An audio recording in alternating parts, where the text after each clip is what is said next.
Hey guys, welcome back. Today we're reacting to Henry's Coal-lamity. I am so sorry. Again, I know I say that every time I upload a reaction video. I've just been busy lately. Not to mention the fact I've also been procrastinating on some things that I've been wanting to get done and I haven't. And also, I've been focusing on my relationship with God because I had a mental breakdown because I have been trying to find a full-time job and I've just been talking to God being like, okay, like, I was questioning my relationship with him, and I was so mad. I was like, are you even listening? Are you even there? And it just got to a point where God was showing me that I need to focus on my relationship with him. So I was focusing on that, on my relationship with him, because I'd been comparing, I'd been worrying about other people's faith journeys with God when I wasn't focusing on mine. And there were some habits he wanted me to work on that he wanted me to stop doing. So yeah, and again, I've just been busy. You know, I've had so many opportunities come my way, and not to mention the fact trying to find a full-time job. So it's been crazy, but I thank you guys so much for your patience. You've all been incredible. You've all been amazing. And I am just excited to do this with you. So let's get started on reacting to Henry's Coal-lamity. Why isn't it playing? Come on.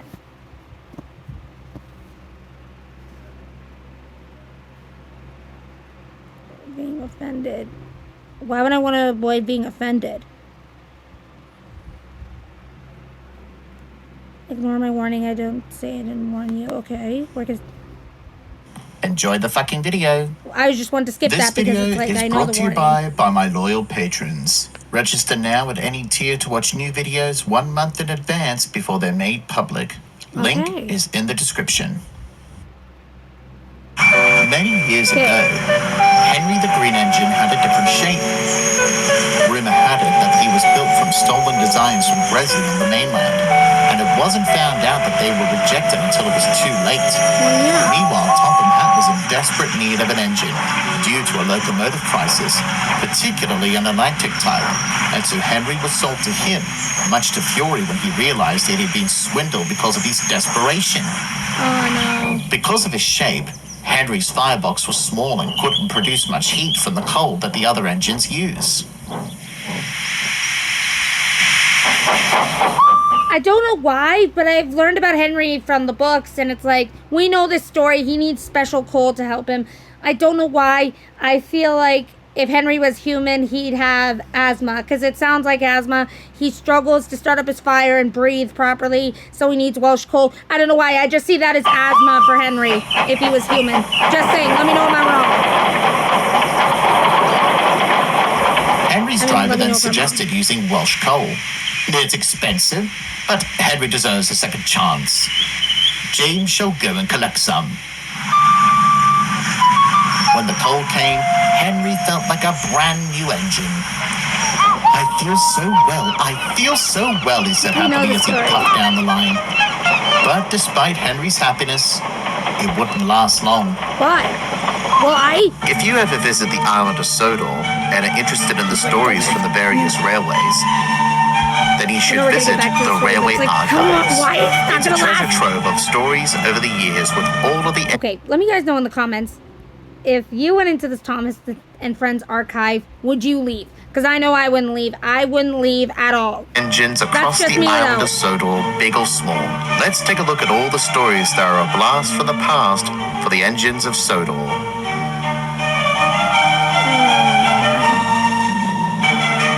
This is awesome.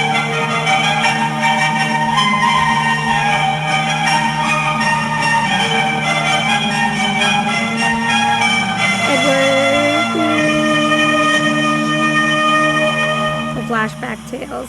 I like that.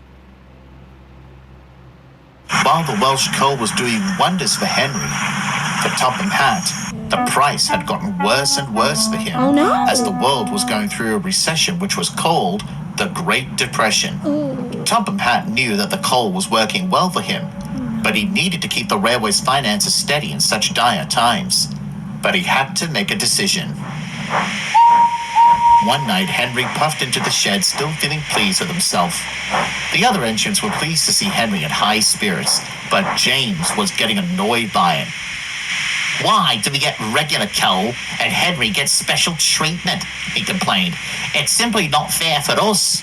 Because, James, replied Percy crossly, Henry was just built differently to the rest of us. That's why he needs that Welsh coal. And explained the problem that Henry had been facing. Pah, huffed James. I had wooden brakes once, and you didn't see me having a moan about wanting steel brakes. Henry should just toughen up and deal with the regular coal we're using. Before Henry could retort, Topham Hatt... Okay, I'm sorry. I just need to say something about what James said. It just reminds me how there are so many people, and I'm going to use autism as an example.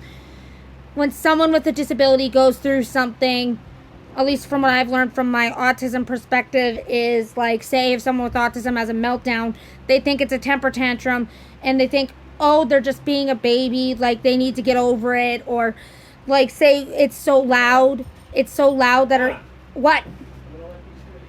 Yep. Anyways, as I was saying, it's so loud and we end up covering our ears, and someone will say, oh, it's not that loud, they need to suck it up and get over it just like the rest of us. No, see, that's just it.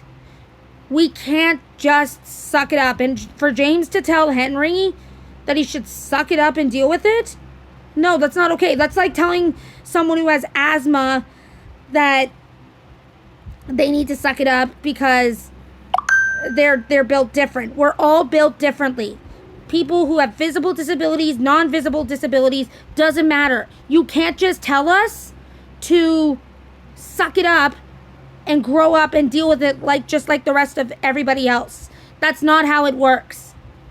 And right now, what James doing, what he's doing, it just reminds me of that so much in my childhood. I would have these, I can't find it right now. I would have this koosh ball. It's a stress toy, and I would need them to help me through my day, and the teacher would take them away from me because she thought they were distracting me and thought, oh, I needed to get over it, I can have them later, when no, I needed them to focus. So yeah, what Henry's going through right here is just, no, I'm not okay. I'm not okay with what James is saying to Henry. I'm not okay. To see him.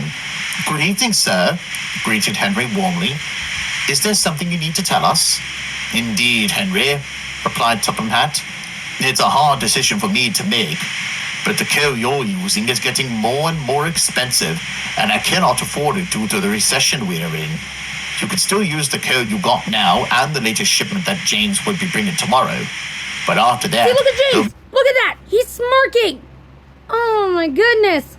Because in his mind, he's like, yes! And it's like, no! Oh my goodness, why do I feel like James is going to do something stupid? I don't know why. I hope after that there is a solution to your problem, Henry. This made Henry and the other engines and very... I'm sorry, I don't like what he said, solution to the problem. He's making it sound like that Henry's problem, he's technically saying who Henry is he's hoping there's a result, otherwise they're not going to be able to work with him anymore. Are you kidding me? Like, are you kidding me? Love Sir Topham Hatt, but it's like right now, him and James are pissing me off. Except for James. At last, he cheered after Topham Hatt went away. No more being Henry's waiter for me. Shush, James, hissed Percy crossly. Can't you see Henry is upset? Yeah, but he shouldn't. He should be like the rest of us. No more special coal for you anymore, Henry. Time to put that illness to rest and get back to being a real engine like us. But poor Henry was... I hate that. I'm sorry. I'm not liking this episode right now because it's everything that a lot of people with disabilities go through every day. When their needs are taken away, they will think, finally, they'll be normal just like the rest of us. We're not normal. I mean, we're normal. That's not what I mean. What I mean is, we don't need to be normal like you guys. We are special. We are unique. We don't need to be your version of normal. For us, you take away what we are and what our needs are, you're taking away what we are and what we need to get through our everyday life. Upset to answer. I'm just saying. You're starting to feel... Like, and to anyone watching this, if you have a disability, you don't need to be normal, okay? You never need to be normal. Never. Because you know what? You're special just the way you are. We're specially made just like Henry. Like Henry, we are specially made. Very worried. Would he use the regular coal again if a solution isn't found? Or would another engine replace him? He still remembered what Topham had said to him the previous year. You're too expensive, Henry. You've had lots of new parts and new paint, but they've done you no good. If we can't make you better, we must get another engine instead of you. James continued being mean to Henry. You don't know what I'm suffering from, he complained. Later on, James was putting the last load of Henry's Welsh coal, and along the way, he had an idea. Oh no, what is he gonna do? The next day, Henry arrived at the coal It's not station there, to is load it? up. It's not there, is it? But he found that they were empty. James! James! He called from the yards. Where was that shipment of Welsh coal that you were supposed to bring yesterday?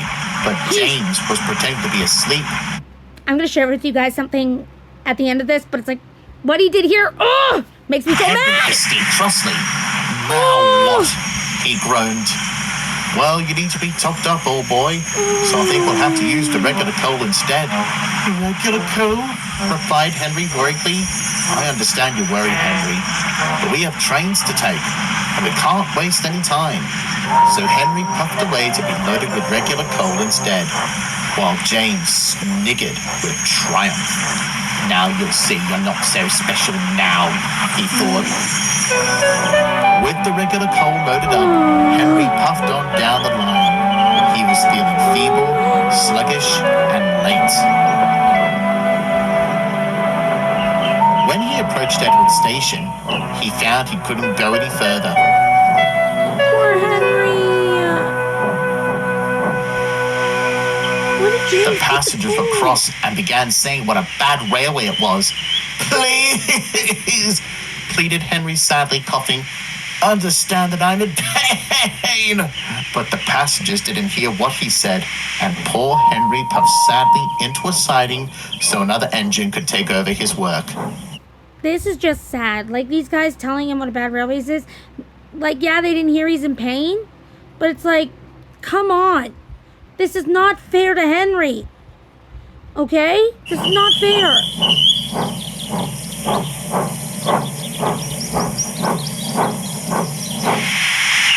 The engine taking his train was James. He was looking forward to seeing Henry, but when he saw him in the siding, he was looking very forlorn and was coughing and spluttering. Don't think it was a good idea, James? You see what you did? After James had left, the station master came to see him. Topham will want to see you soon, Henry, he said. Henry felt more anxious. The driver could see this, and then he had an idea. He asked permission to control, and they agreed. When Henry had enough steam, they made their way out of the yard. Are we going to see the fat director, driver? He asked timidly. Not yet, Henry.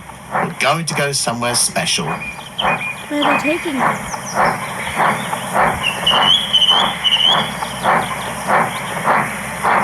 And soon they came to a large forest filled with broad oak and tall Henry's pines. forest, I'm guessing.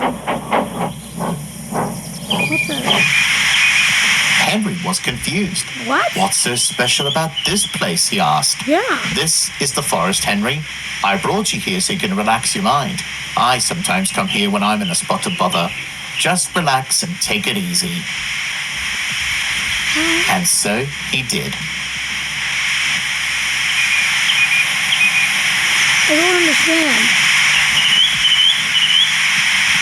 Henry marveled at the sight of it and began to forget about his calamity with the Welsh coal.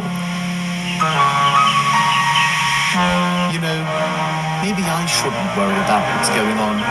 Perhaps the solution for this would be that the coal might get cheaper again. But I shouldn't get my hopes up. This is a wonderful idea. Thank you, driver. That's all right. It's just good to see you smile again.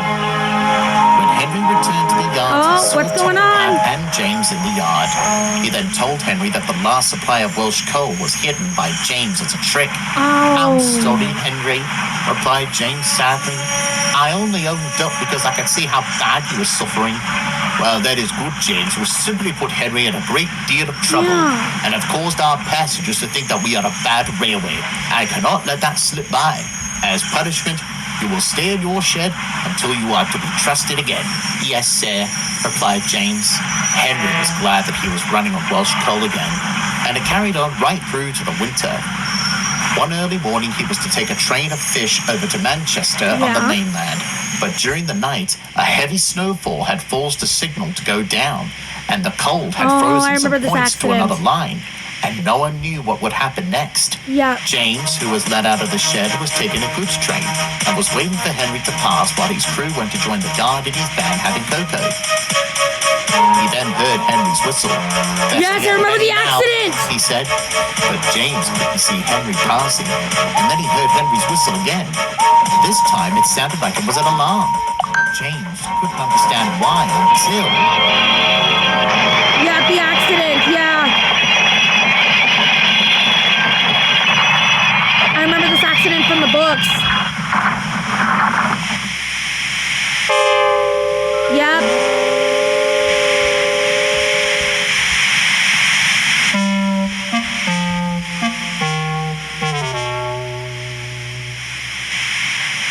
Knew that was coming.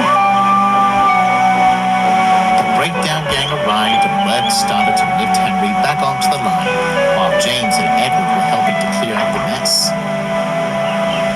The fat director came to see him. The signal was down, sir, said Henry nervously. Cheer up, Henry. It wasn't your fault. Some snow had caused the accident. I'm sending it to crew, a fine place for sick engines. They'll give you a new shape and a larger firebox. Then you'll feel a different engine and won't need special coal anymore. Won't that be nice? Soon Henry's anxiety came up again, but he sighed and then said, yes, sir, though he was doubtful. When Henry arrived at crew, the workmen there treated him well, and soon he was given a brand new shape.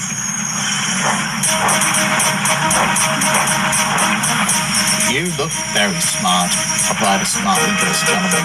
I'm sure Topple will be very proud to have such a strong engine on his railway.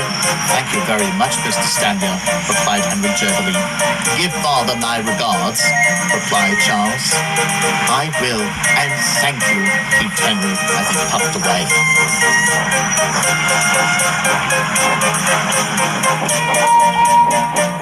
He liked being at crew, but was glad to come home. Everyone came out to see him and waved and cheered, and he was given a big welcome home by all the engines at Topham Hatt at Tidmouth. They were pleased that he was home again, even James. But now was Gordon's turn to be jealous of the big green engine, and we know what will happen next. I like that story, but this story does show that, you know what, there's no normal. And that's what I was trying to say before when I almost said, like, there's no normal. There is no normal person. We are all different and unique and built in our own different way. Just like Henry, we all are made different and we all have our needs. So there's no such thing as normal. Normal doesn't even exist.